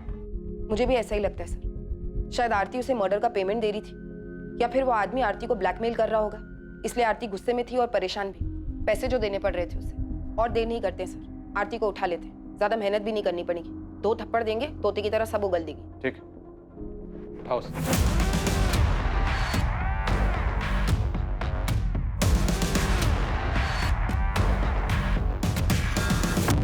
तो तुमने धर्मेश को मरवाया। जिस शख्स से मरवाया उसके मुंह में पैसे ठोसे थे, लेकिन वो तुम्हें ब्लैकमेल कर रहा है, इसलिए आजकल इतनी परेशान हो। लेकिन जितनी परेशान आजकल हो तब तो नहीं थी जब धर्मेश की मौत की खबर तुम्हें सुनाई थी। गर्लफ्रेंड थी, दोनों के बीच में प्यार मोहब्बत था, फिर भी धर्मेश की मौत की खबर सुनकर तुम हैरान जरूर हो, लेकिन तकलीफ नहीं हुई। तुम्हें आइडिया है कि क्या हुआ होगा? तुमने और धर्मेश ने मिलकर हितेश को मार डाला, लेकिन जब हितेश का कंकाल मिला धर्मेश घबरा गया, डर गया, वो सरेंडर करने की बात करने लगा। अब तुम्हें लगा कि अगर धर्मेश ने सरेंडर कर दिया, उसने अपना जुर्म कबूल कर लिया, तो तुम भी लपेटे में आओगे, इसलिए तुमने धर्मेश को मरवा डाला। बोलो, तुमने और धर्मेश ने मिलकर हितेश को क्यों मारा? तुम्हारे धर्मेश और हितेश के बीच में क्या हुआ था? अपने आप मुंह खोलेगी या जबरदस्ती करनी पड़ेगी? बोल, धर्मेश को कैसे और क्यों मारा? बताती हूँ। सर, मैंने किसी को नहीं मरवाया। जैसा आप सोच रहे हैं वैसा बिल्कुल नहीं है। मेरा किसी के मर्डर में कोई हाथ नहीं है। तो किसका हाथ है? गोल गोल मत घुमाओ, सीधा मुद्दे पे आओ। धर्मेश का है। धर्मेश का? तो तुम्हारी ये लव स्टोरी मर्डर मिस्ट्री में कैसे तब्दील हुई? तुमने और धर्मेश ने मिलकर हितेश को क्यों मारा? सर, मैंने किसी को नहीं मारा। इनफैक्ट मुझे तो ये भी नहीं पता था कि वो आप लोगों से छुपकर यहाँ वहाँ घूम रहा है। फिर उस दिन जब आप लोगों ने बताया कि उसकी लाश मिली है तो मैं खुद शॉक में थी। मेरी अभी तो उससे बात हुई थी। अभी बात हुई मतलब? सर, उस दिन जब आपने मुझे बताया कि धर्मेश की लाश 11 तारीख को मिली, और मेरी खुद उससे फोन पे 12 तारीख को बात हुई। धर्मेश जिंदा है तो वो कौन था जिसकी बॉडी नासिक में मिली? तुमने और धर्मेश ने मिलकर किसे मारा? सर, मैंने किसी को नहीं मारा। किसने मारा? सर, मैंने किसी को नहीं मारा। मुझे तो खुद समझ नहीं आ रहा है कि ये सब क्या हो गया है। तो ये सब कुछ तुमने उस दिन क्यों नहीं बोला पुलिस स्टेशन में? क्योंकि प्यार करती हूँ मैं उससे। मैं खुद पूछना चाहती थी, उसके मुंह से सुनना चाहती थी कि उसने आखिर किया क्या है। उस दिन यहाँ से निकलने के बाद मैं उसका फोन ट्राई कर रही थी, लेकिन उसका फोन बंद आ रहा था। इसी बात की तसल्ली करने के लिए मैं उसके अंतिम संस्कार में भी गई। आखिर वो बॉडी है किसकी? धर्मेश की तो नहीं है। कल सडनली उसका मुझे फोन आया तो मैंने उसे मिलने के लिए कहा। पैसे लाई हो? हाँ, लाई हूँ। और हितेश कहाँ है? कुछ बोल क्यों नहीं रहे हो? कहाँ है हितेश? और वो कंकाल किसका था? कुछ तो बोलो। पुलिस मुझे परेशान कर रही है। मैंने भरोसा किया है तुम्हारा, प्यार करती हूँ तुमसे। क्या किया है तुमने? प्लीज बताओ। बहुत बड़ी गलती हो गई। कैसे बताओ? मैंने हितेश को मार दिया। वो कंकाल भी हितेश का है। तो पुलिस जो बोल रही है वो सच है? इन्हीं हाथों से मारा हितेश को, और कोई रास्ता नहीं बचा था। समझ ही नहीं आ रहा था कि उसकी डेड बॉडी के साथ क्या करूं। फ्लैट से बाहर तो बिल्कुल नहीं ले जा सकता था उसको। फिर मेरी नज़र हितेश के बनाए उस बड़े से तुलसी क्यारा पर पड़ी।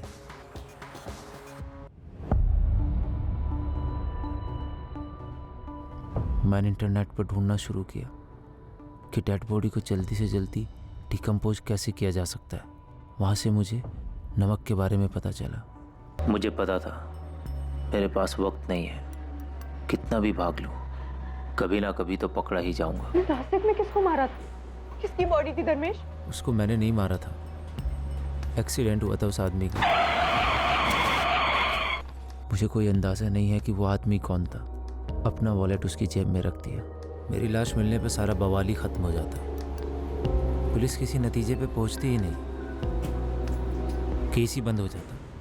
पर तुमने ऐसा किया ही क्यों? क्यों मारा है तेज को? मुझे बहुत अफसोस है इस बात का। बहुत बड़ा पाप हो गया मुझसे। हम यहाँ से भाग चलते हैं कहीं दूर, बहुत दूर। मैं जानता हूँ मुझसे जो हुआ है उसे भुलाना बिल्कुल भी आसान नहीं। फिर तुम सच में मुझको एक मौका दो। मैं सच में तुमसे बहुत प्यार करता हूँ। आरती, कोई जल्दी नहीं है, समझ लो। जब तुम्हें जवाब देना है तब देना, मैं कॉल करूँगा। धर्मेश ने तुम्हें पूरी राम कहानी तो सुना दी, पर यह नहीं बताया कि उसने हितेश को मारा क्यों। नहीं बताया, नहीं बताया। आरती ने जो पुलिस को बताया, क्या वो वाकई में सच था? क्या सच में धर्मेश ने अपने जिगरी दोस्त, अपने भांजे हितेश की हत्या की थी? क्या धर्मेश ने इस हत्या को अकेले अंजाम दिया था, या फिर कोई और भी इसमें शामिल था? शायद सच सामने आ चुका था, लेकिन इस हत्या का मकसद अब भी एक राज ही था, जिसे केवल धर्मेश जानता था, और वो अब भी फरार था।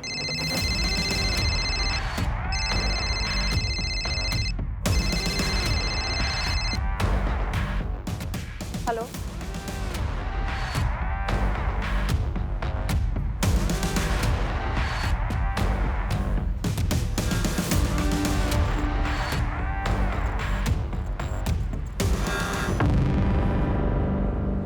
थैंक यू आरती आने के लिए। हम यहाँ से कहीं बहुत दूर चले जाएंगे। जानता हूँ कि शायद तुम भी मुझे कभी माफ़ नहीं करोगे, लेकिन मेरा यकीन करो, एक बार इस गंदगी से बाहर निकल गए ना, सब ठीक हो जाएगा। तेज के बिना भी सब पहले जैसा होगा। मैं जानता हूँ तेज कभी वापस नहीं आएगा, पर मैं वादा करता हूँ पूरी जिंदगी प्रायश्चित पे गुजार दूंगा। प्रायश्चित तो तुम्हें पूरी जिंदगी करना ही है, ज़्यादा दूर नहीं, यहीं सूरत की जेल में। चले, अब चोर सिपाही का खेल बहुत हो गया। अब बस, इससे पहले कि मेरे सब्र का बांध टूटे और तेरी हड्डी पसली तोड़े, सब कुछ सच सच बोल दे। मुझे बहुत अफसोस है, मैंने अपने दोस्त जैसे भांजे हितेश को मार डाला। मेरी मजबूरी थी, नहीं मारता तो क्या करता। तो ऐसी कौन सी मजबूरी थी जो अपने बेस्ट फ्रेंड को मार डाला?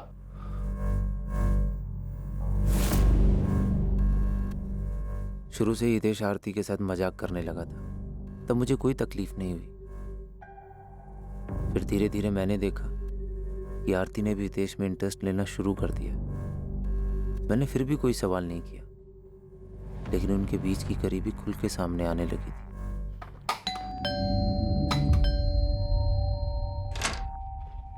हेलो, तुम यहाँ? बताया नहीं तुम यहाँ आने वाली थी। ऐसे ही चली आई, घर पे इतना बोर हो रहा था तो मैंने सोचा यहाँ आके हितेश के जोक सुन लेते। चल।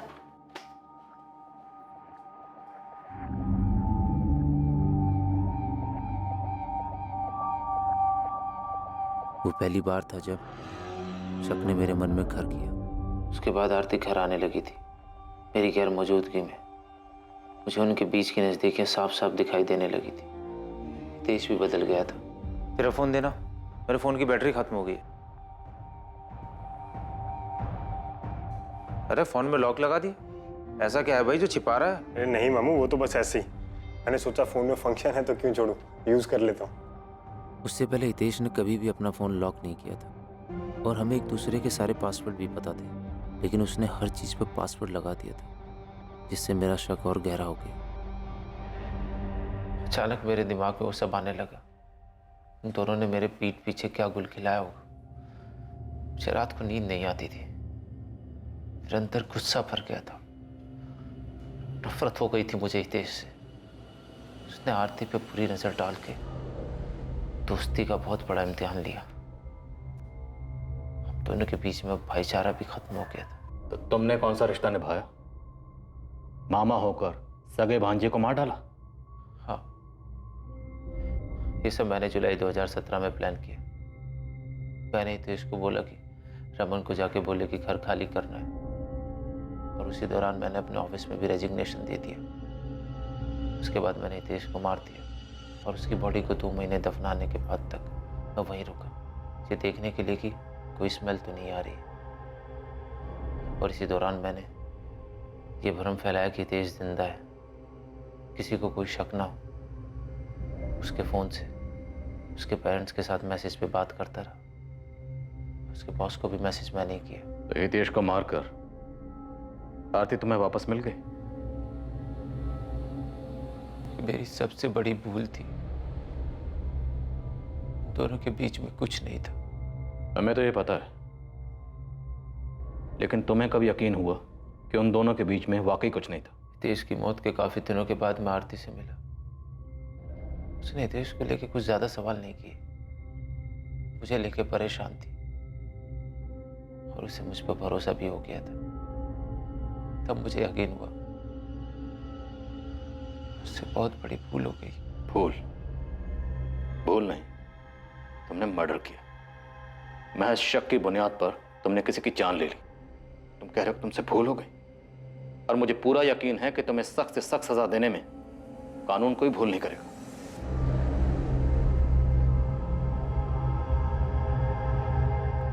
करने से पहले मुझसे तो पूछ लेते। हितेश छोटे भाई जैसा था मेरे, तुम्हारे छोटे भाई जैसा था। आरती मैंने बस करो धर्मेश, सुनने को कुछ नहीं छोड़ा तुमने। प्यार भरोसा सब बर्बाद कर दिया। पूछती रही, तुमने कभी नहीं बताया। अब तुम्हें क्या लगता है ये सब कुछ होने के बाद मैं तुम्हारा साथ दूंगी?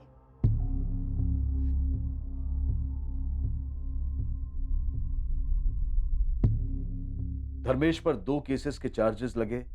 पहला हितेश की हत्या के लिए और दूसरा उस अनजान लाश को अपनी आइडेंटिटी देकर पुलिस को गुमराह करने के लिए। जलन और शक की भावनाएं जहर की तरह से फैलती हैं और वो इंसानी दिमाग के हर कोने को दूषित कर देती हैं, हर जागरूक विचार को नष्ट कर देती हैं और नतीजा ये होता है कि मन में सिर्फ नफरत ही जिंदा रह पाती है। इसके वश में आने से ना केवल रिश्तों में जहर घुल जाता है, बल्कि कई बार इस घटना की तरह अंजाम भयंकर भी साबित हो सकता है। मामा और भांजा होने के बावजूद हितेश और धर्मेश में सगे भाइयों से भी बढ़कर रिश्ता था, पर धर्मेश की तरफ से सिर्फ एक बेवजह की जलन ने उसके मन में शक का बीज बो दिया, जो आखिर में उसे हितेश का खून करने की साजिश तक ले गया। आरती और हितेश से बातचीत करके चीजों को स्पष्ट करने या अपने रिश्ते पर भरोसा करने की बजाय उसने जलन और बदले का आसान रास्ता चुना। अक्सर जुनून में आकर किए गए गुनाह हत्या करने की अहम वजहों में से एक, और ये ज्यादातर पल भर की नफरत का नतीजा होता है। इन हालात में हमें रुक कर सुलझे दिमाग से सोचना चाहिए और परिस्थितियों का हल निकालने की कोशिश करनी चाहिए। हो सकता है कि सिर्फ संयम बरतने से ही आपराधिक घटनाओं की दर में काफी ज्यादा कमी आ जाए। अब मैं अनूप सोनी आपसे विदा लेता हूं, और हमेशा याद रखिए, क्राइम और आपके बीच में सिर्फ इतना फर्क है कि आप कितने सतर्क हैं। सतर्क रहें, सुरक्षित रहें। जय Hind. For more updates, subscribe to our channel, click the show links and enjoy watching the videos.